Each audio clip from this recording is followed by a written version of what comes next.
Salmo de número 139. Vamos ler, meus irmãos. Diz assim a palavra de nosso Senhor. Salmo 139. Diz a palavra do nosso Deus.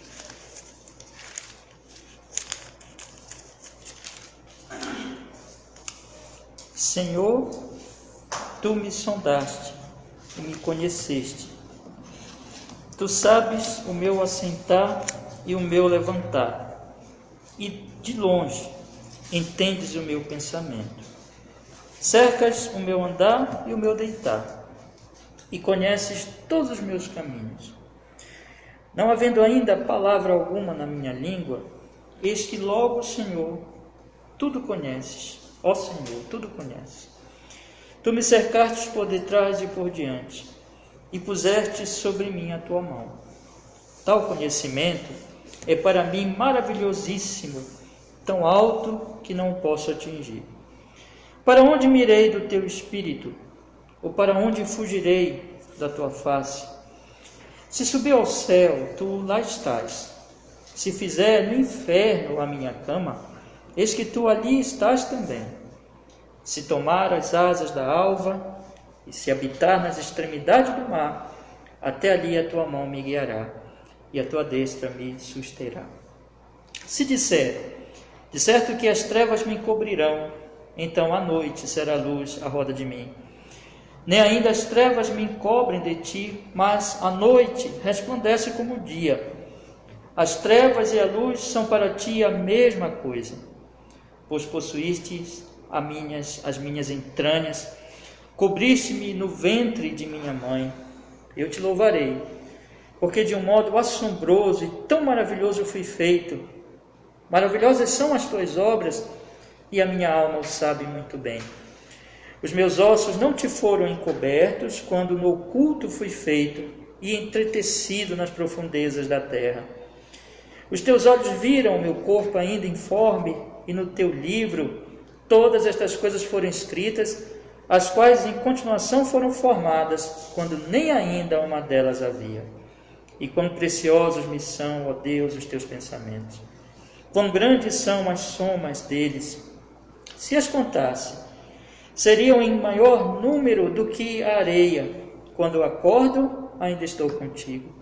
Ó Deus, tu matarás de certo o ímpio. Apartai-vos, portanto, de mim, homens de sangue, pois falam malvadamente contra ti, e os teus inimigos tomam o teu nome em vão. Não odeio eu, ó Senhor, aqueles que te odeiam, e não me aflijo por causa dos que se levantam contra ti? Odeio-os com ódio perfeito, tenho-os por inimigos. Sonda, meu Deus, e conhece o meu coração. Prova-me e conhece os meus pensamentos, e vê se há em mim algum caminho mau, e guia-me pelo caminho eterno. Amém. Vamos orar, irmãos? Senhor, perdoa, Senhor, os nossos pecados. Nós te pedimos. Nesse momento que nós estamos aqui diante desse salmo tão maravilhoso, Senhor, a nossa oração é que fales conosco, que ele se torne claro para nós, que nós possamos receber a Tua palavra, ser grandemente edificados, Senhor, pela Tua verdade. Em nome de Jesus, nós pedimos em Cristo e te agradecemos. Amém e amém. Pode sentar, meus irmãos, pode sentar.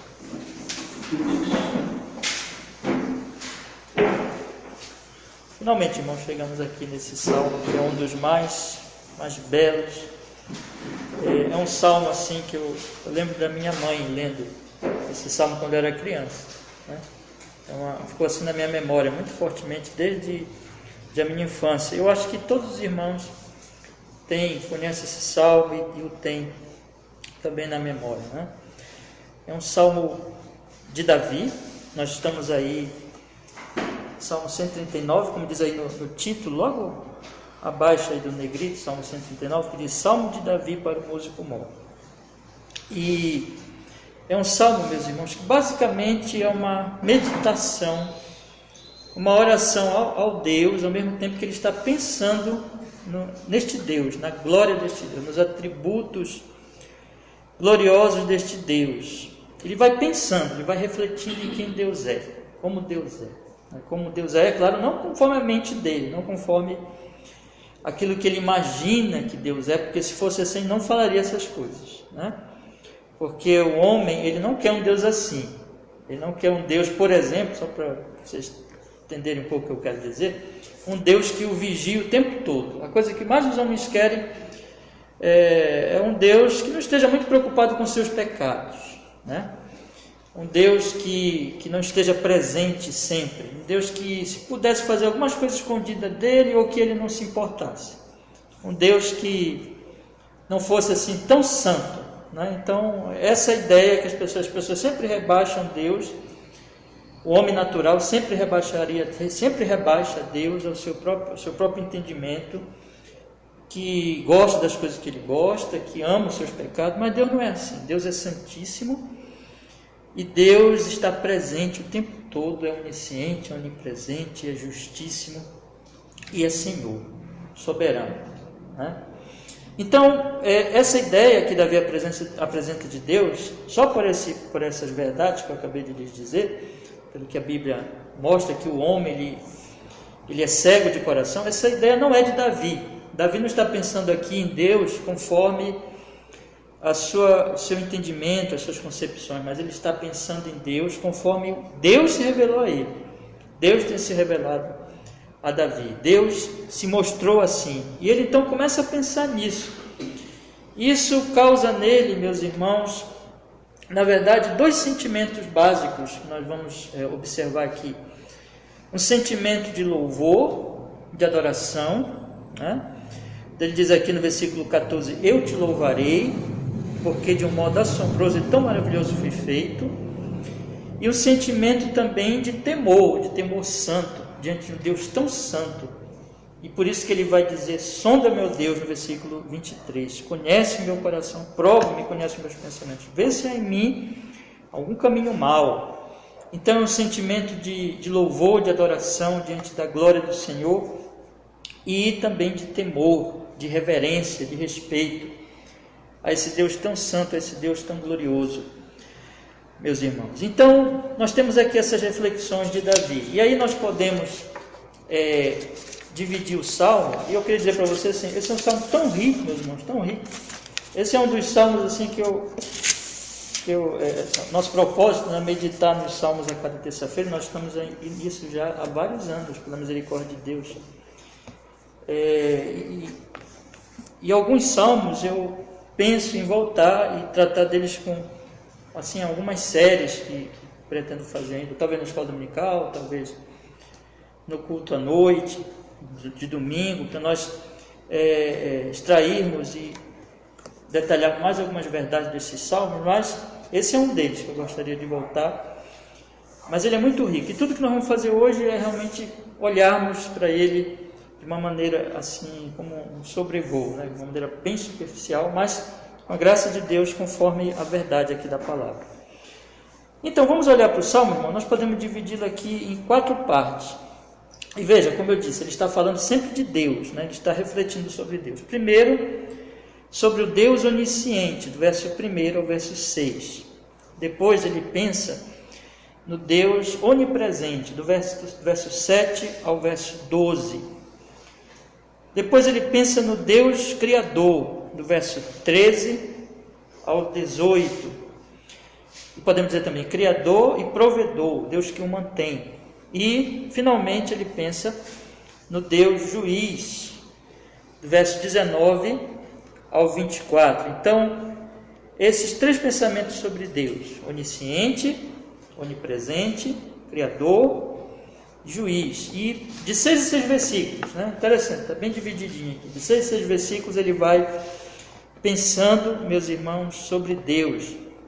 Então vamos meditar aqui, meus irmãos, na palavra do Senhor. Diz assim: Senhor, tu me sondaste e me conheceste, tu sabes o meu assentar e o meu levantar, de longe entendes o meu pensamento, cercas o meu andar e o meu deitar, e conheces todos os meus caminhos. Não havendo ainda palavra alguma na minha língua, eis que logo, ó Senhor, tudo conheces, Tu me cercaste por detrás e por diante e puseste sobre mim a tua mão. Tal conhecimento é para mim maravilhosíssimo, tão alto que não posso atingir. Observe, irmãos, que apesar desse Deus ser tão glorioso, o salmo inteiro, ele é num tom pessoal. Ele diz, tu me sondas, né? Tu me sondaste, me conheces, tu sabes o meu assentar. Quer dizer, que Deus está olhando para ele o tempo todo, para Davi. Então é uma coisa muito pessoal. Deus não está olhando para a humanidade em geral. Sim, ele está olhando para a humanidade em geral, mas está olhando para Davi. Tem alguma coisa assim, muito pessoal. Na verdade, todos nós podemos falar junto com Davi, que Deus está fazendo isso em relação a nós. Ele está me sondando, Ele me conhece, e Ele sabe tudo sobre mim. Tudo, absolutamente tudo. Então a Bíblia diz aqui que Ele me sonda. Essa sondagem de Deus, evidentemente, que é uma sondagem completa, perfeita. Ele sabe tudo de mim, não precisa que ninguém diga a ele nada. Até lembro o finalzinho do capítulo 2 de João, que diz que não precisava falar da natureza humana para Jesus, porque ele sabia o que é o homem. Então ele me conhece perfeitamente, ele sabe os meus passos, as minhas ações. Diz aqui, tu sabes o meu assentar, o meu levantar. Ele conhece a minha vida diária, né? Quando eu me assento, quando eu me levanto. De longe entendes, irmão, não é só o que eu faço, mas ele entende o meu pensamento, de longe. Cercas o meu andar, o meu deitar. Não tem para onde que onde eu estou, ele está comigo ali, me conhecendo, me vigiando, né? E sabendo tudo de mim. Quando eu ando, quando eu me deito, conhece todos os meus caminhos. Não vai ter um caminho que eu vá sem que ele tenha conhecimento. Às vezes você pode amar muito uma pessoa, mas de repente essa pessoa assim sai e você não sabe para onde ela foi, né? Pode acontecer, mas Deus não. Deus sabe tudo para onde nós vamos, de onde nós voltamos, o que nós fazemos, quais nossos caminhos, meus irmãos. E mais, ele sabe, como eu disse, ele cita isso no final do 2, sobre os pensamentos, mas ele explica melhor no versículo 4 sobre a questão dos pensamentos. Ele diz assim, não havendo ainda palavra alguma na minha língua, eis que logo o Senhor tudo conhece. Ou seja, a palavra nem chegou na minha língua ainda não expressei nada para os outros, e Deus já sabe tudo que eu vou falar, tudo que eu vou dizer. Nós precisamos... Eu preciso que você me diga o que você pensa, né? Tem duas possibilidades de nós observarmos a comunicação, por exemplo, né? Por exemplo, aqui a pregação, meus irmãos. A pregação, apesar de ser um monólogo, mas não é um monólogo completo, porque, na verdade, todo pregador sabe disso. Na medida que vai pregando, as pessoas vão interagindo pelas expressões faciais, pelos gestos, né? Então, mas essa interação, ela existe porque as pessoas se comunicam por palavras e por gestos, principalmente, é claro, por palavras, mas também pelas expressões. Mas não precisa de tudo isso. Na verdade, antes que a palavra me chegue à boca, diz aqui, ele já conhece. Ele me conhece por completo, ele sabe o que eu penso, ele sabe tudo, ele tem uma visão perfeita e real de todo o meu ser. Diz o versículo 5, tu me cercaste por detrás, por diante, puseste sobre mim a tua mão. Tal conhecimento, ele conclui, não há como ele se livrar desse conhecimento de Deus, né? E da presença de Deus. Ele vai enfatizar a presença de Deus mais adiante, na segunda parte. Mas aqui está enfatizando muito o conhecimento de Deus, e ele chega a uma conclusão. Tal conhecimento é para mim maravilhosíssimo, tão alto que não posso atingir. E veja, irmãos, que ele está falando só do conhecimento que Deus tem de Davi, né? Ele não está nem pensando em termos mais amplos, né? Ainda que, claro, que esteja na mente de Davi também, mas aqui, como o salmo é num tom bastante pessoal, isso já o maravilha demais. Que Deus o conheça tanto, que Deus, na verdade, conhece Davi até mais que o próprio Davi. Podemos dizer isso porque quando ele fala assim, de longe entendes o meu pensamento, esse pensamento que Davi tem. Muitas vezes nem o próprio Davi entende por que ele pensa essas coisas, né? E o Davi, como a Bíblia vai mostrar, que o homem, o conhecimento que o homem tem de si mesmo é imperfeito, mas Deus nos conhece perfeitamente, conhece nossos pensamentos. Nós não sabemos o que nós vamos falar amanhã, nós não sabemos o que teremos que falar, com quem teremos que falar, mas antes que a palavra me chegue à boca, Ele já conhece o que eu vou falar sempre. Ele me conhece melhor do que eu mesmo me conheço. E quando Davi, ele pensa em tudo isso, ele diz sobre si, meus irmãos, sobre esse conhecimento só de Davi. Ele diz assim: tal conhecimento é para mim maravilhosíssimo, tão alto que não posso atingir. E isso leva a Davi imediatamente a um dilema. Davi é um pecador. Davi é alguém, meus irmãos, que tem as suas falhas, né? Davi é aquele que pecou com Batseba.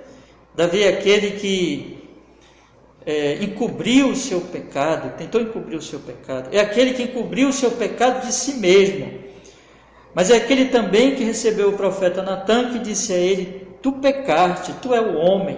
É aquele que sabe por experiência própria, né, que não se pode esconder nada de Deus, ainda que eu esconda os meus pecados de mim mesmo, ainda que eu pense que está tudo bem comigo e apaziga a minha própria consciência, mas diante de Deus não existe isso. Deus sabe todas as coisas. E isso é perturbador, meus irmãos, no sentido de que nós somos pecadores, de que nós temos as nossas falhas. E quando o homem começa a pensar nisso, ele reflete, ele fica perturbado, e essa perturbação é necessária, eu lhes digo. Por quê? Porque o homem que não se importa com o conhecimento de Deus é um homem que peca à vontade. É um homem que comete os maiores crimes, pecados, e pensa que ninguém nunca vai julgá-lo. É importante, meus irmãos, a consciência, e essa é a consciência que Davi tem aqui, de que Deus está presente, de que Deus conhece todas as coisas.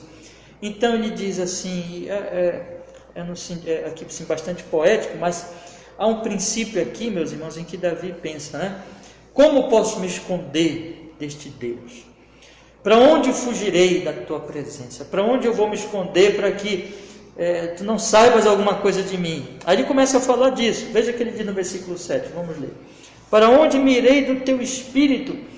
Ou para onde fugirei da tua face? Será que podemos nos esconder desse Deus tão onisciente? Onisciência, todos os irmãos sabem o que é, né? Conhece todas as coisas e me conhece completamente.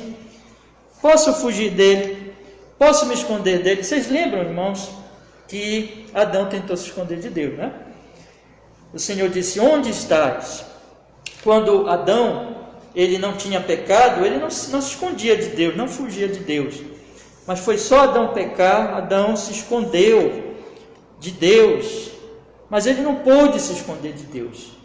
Então o homem, nos seus pecados, nas suas imperfeições, ele pensa, né, em se esconder de Deus. E aí Davi diz assim: para onde me irei do teu espírito?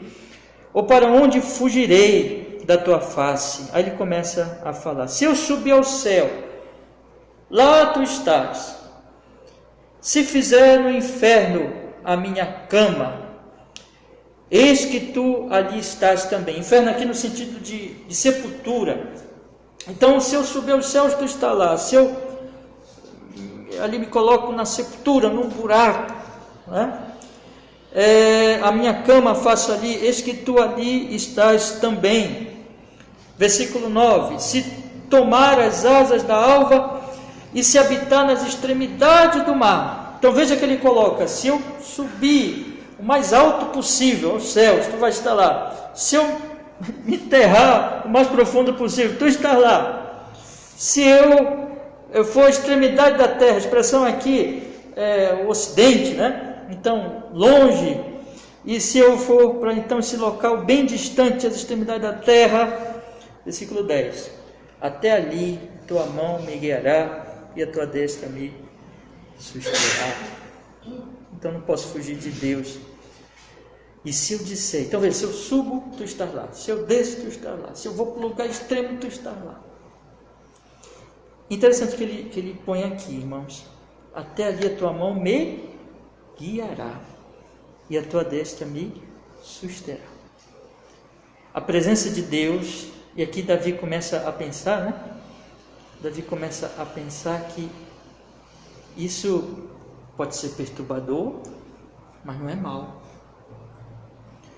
O homem, nos seus pecados, pode pensar assim: meu Deus, tu sabes de tudo que eu faço. Mas ele começa a lembrar que o Senhor é o seu guia, e o Senhor é o seu sustento. O Senhor é a sua luz, o Senhor é a sua direção, o Senhor é o seu orientador. Então ele não é um Deus que está lá, meus irmãos, apenas conhecendo os meus pecados e as minhas falhas perfeitamente e todo o meu ser, mas ele é um Deus que me guia. Ele é um Deus simplesmente que conhece todas as coisas sobre mim e que, portanto, isso é bem complicado para mim porque eu sou um pecador, mas ele me sustenta. Ele é gracioso.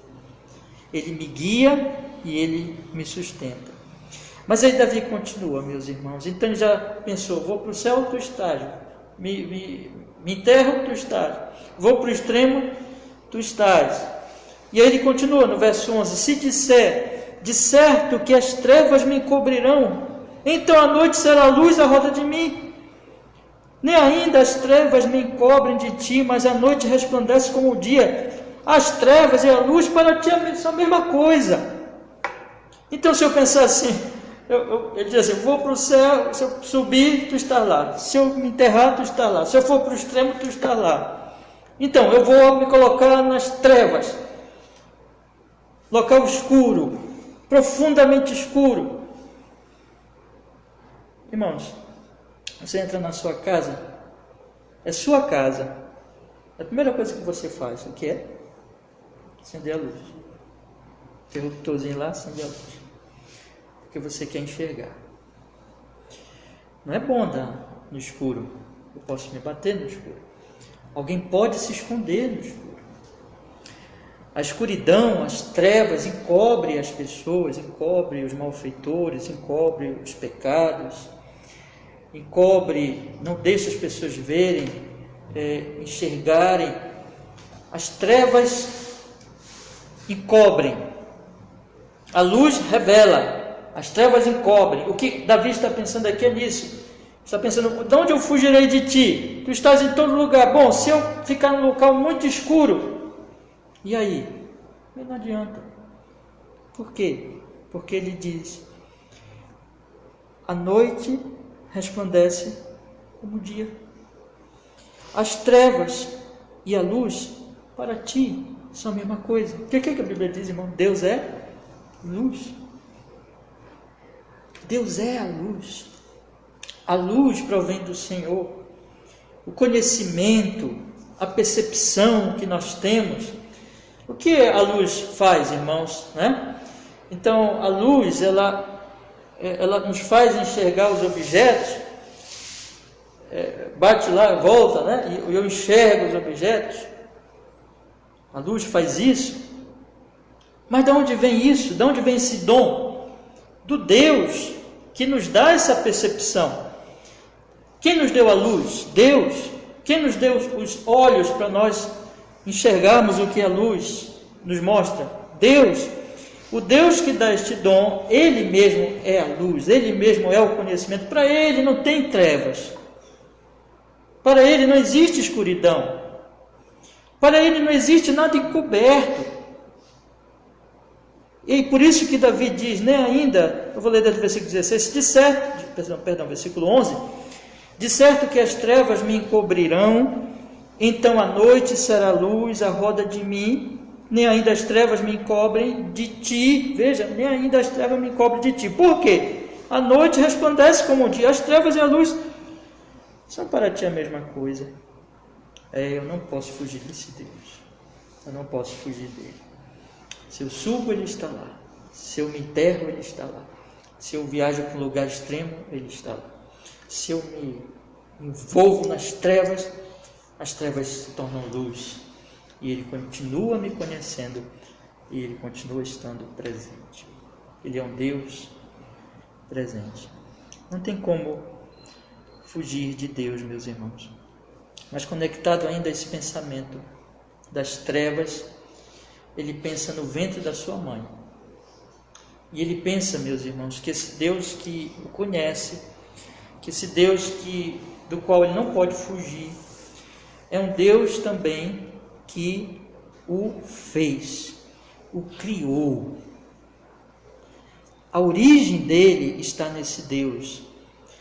E aquele local escuro, que é o ventre, que para Deus não tem escuridão, e Deus enxerga tudo, e Deus é luz, pois foi naquele local protegido e escuro que Deus o fez. Veja o que ele diz no versículo 13: pois possuíste as minhas entranhas, cobriste-me no ventre da minha mãe.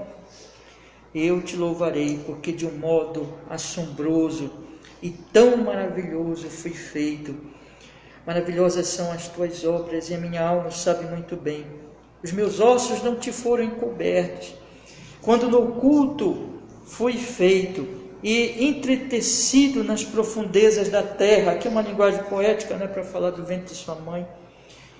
Os teus olhos viram o meu corpo ainda informe, e no teu livro todas estas coisas foram escritas, as quais em continuação foram formadas, quando nem ainda uma delas havia. Então, meus irmãos, ele começa a se maravilhar, você percebe? Ele fica maravilhado, ele pensa assim, né?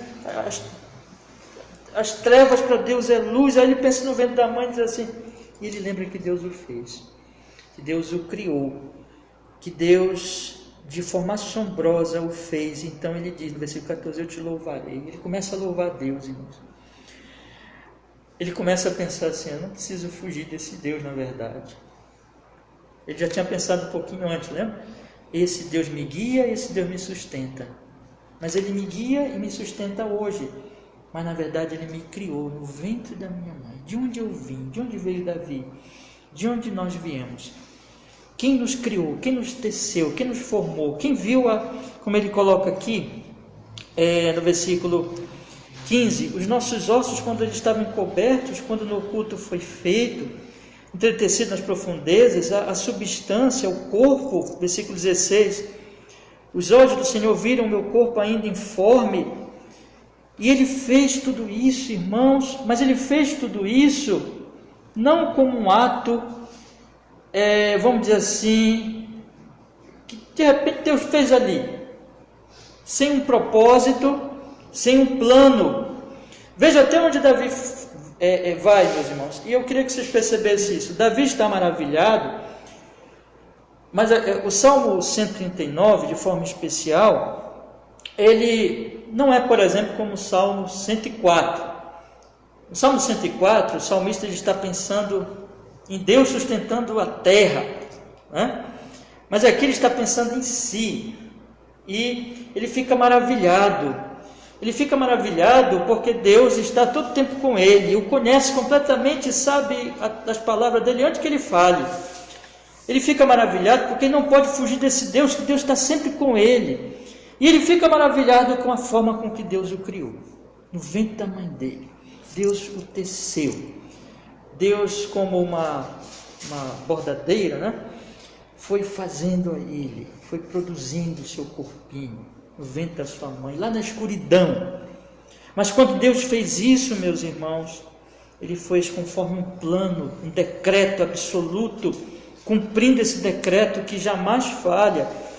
Veja o que ele diz, meus irmãos, no versículo 16 em diante. Ele diz assim, os teus olhos viram meu corpo ainda informe, e no teu livro, coisa impressionante, no teu livro todas estas coisas foram escritas. Que coisas? Essas coisas, esse tecer de Deus, esse produzir de Deus, quer dizer que cada criança nesse mundo que nasce, meus irmãos, não é fruto do acaso, mas que o Senhor está fazendo, o Senhor está criando, o Senhor está ali formando aquele ser, o Senhor está tecendo aquele corpo, aquele organismo, o Senhor está fazendo isso. E Ele está fazendo isso conforme o que já foi escrito no seu livro, no seu decreto eterno. Nós tomamos toda a Bíblia, né? O decreto antes de todos os tempos.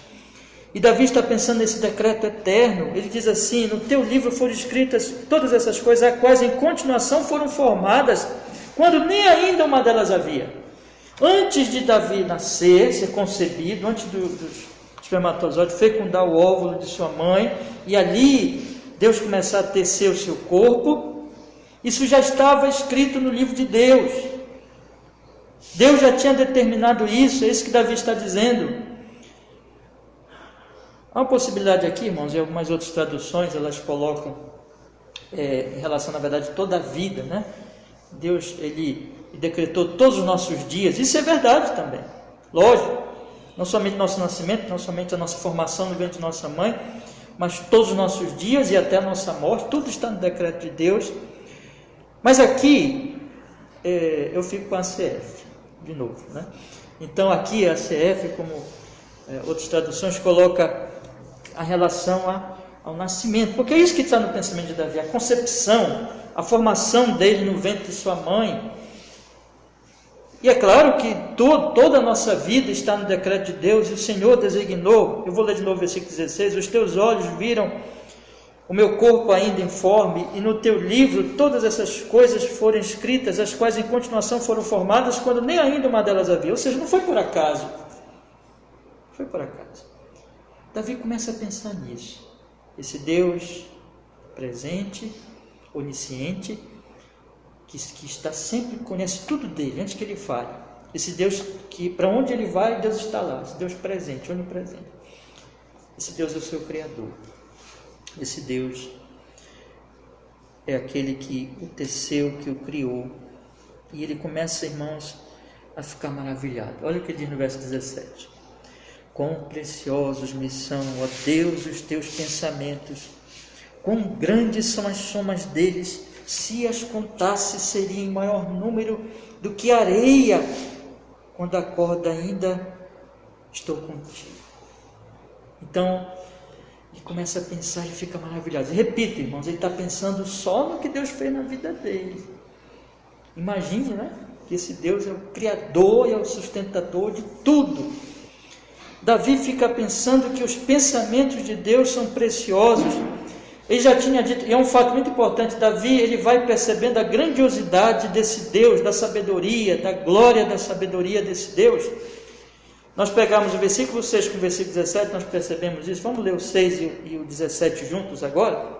No 6 ele diz assim: tal conhecimento é para mim maravilhosíssimo, tão alto que não posso atingir. Eu estava falando da onisciência.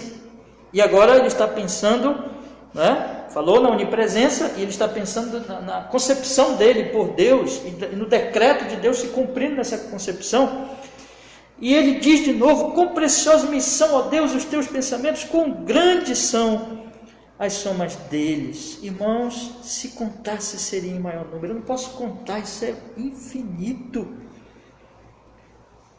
Infinito. Mas aí quando eu acordo, eu ainda estou contigo. Esse Deus tão glorioso, esse Deus tão grande.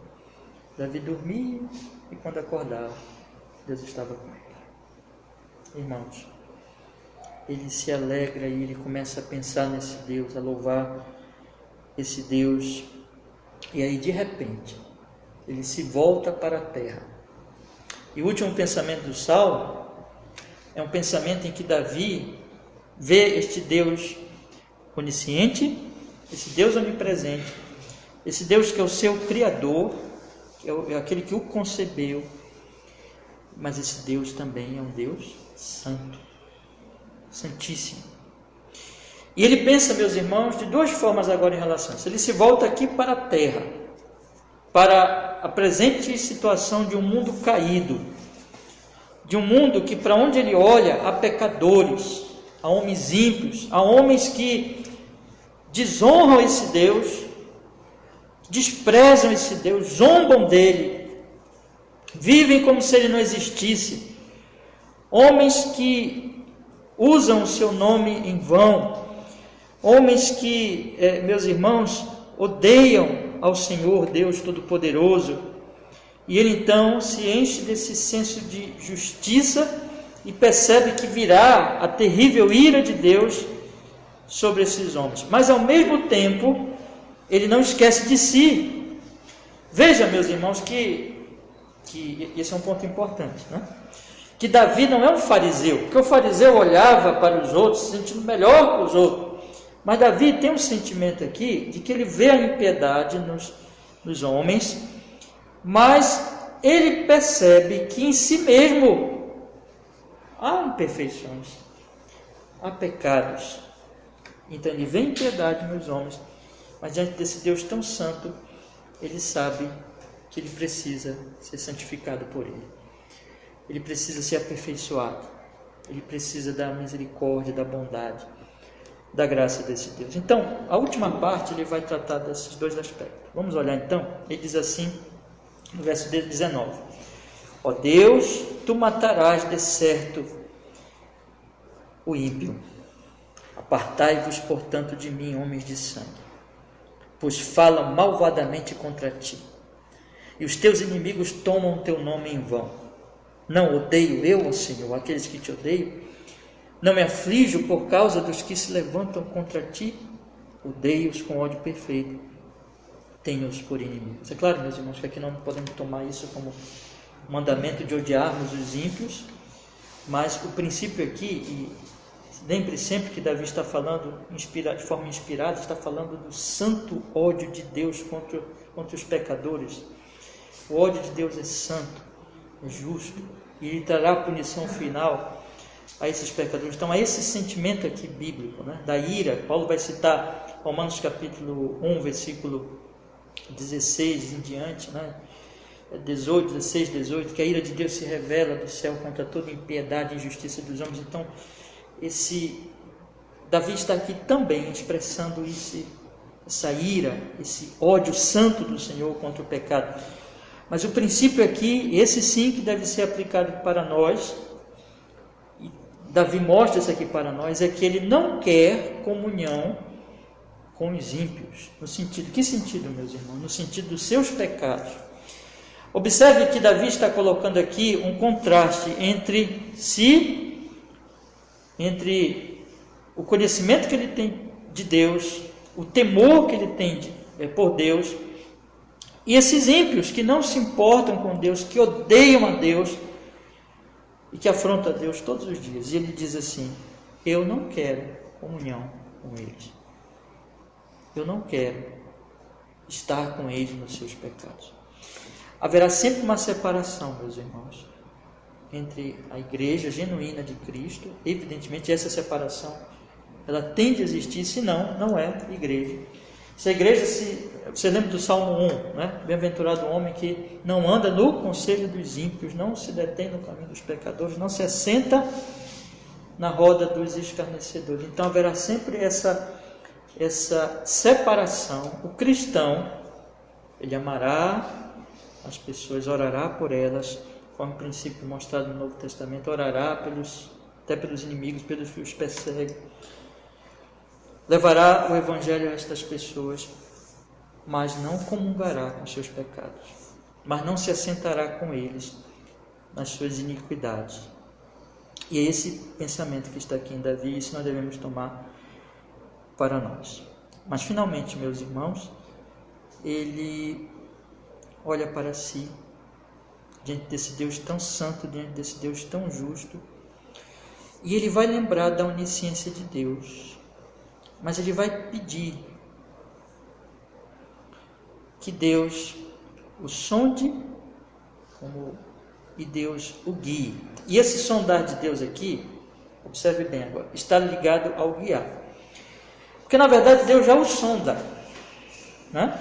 Se você for tomar aqui o versículo 23, quando ele diz assim: sonda meu Deus e conhece meu coração, prova-me e conhece os meus pensamentos. Ele já tinha dito no verso 1: Senhor, tu me sondaste, tu me conheceste, tu sabes. E Deus já o sonda o tempo todo. O problema, irmão, é Davi. O problema é que Davi, por natureza, como ele ainda é imperfeito, ainda é pecador, ele tem as duas coisas, né? Primeiro, ele é um ser humano, ele é uma criatura, então o conhecimento dele é limitado. Mas ainda tem um complicador disso: ele é pecador. E na medida que o pecador peca, o pecado ele tem essa característica, o pecado cega, o pecado se justifica. O caminho mau, e veja que ele diz aqui no versículo 23, e vê se há em mim algum caminho mau. O caminho mau é o caminho de escuridão. E a escuridão, Davi, esconderia de Davi o caminho como mal. Então o pecado ele tem essa característica, ele não é só uma coisa errada, ele não é só o mal no sentido de que ele é uma quebra da lei, dos mandamentos santíssimos do Senhor, mas além disso, ele se encobre como algo bom. O pecador, enquanto Deus não revela para ele, enquanto Deus não mostra para ele o seu pecado, o pecador não percebe o seu pecado. Então nós temos aqui, meus irmãos, que esse sondar de Deus, podemos entender do versículo 23, é diferente do sondar do verso 1. É como se Davi agora estivesse dizendo, né? Senhor, o Senhor que já me conhece, o Senhor que já me sonda, o Senhor que já sabe tudo sobre mim, o Senhor que antes de eu falar já sabe o que eu vou falar.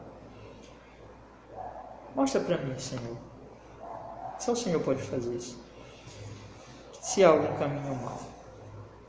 Vê se há um caminho mau. Senhor, eu me coloco diante de Ti. E eu te peço, guia-me pelo caminho eterno.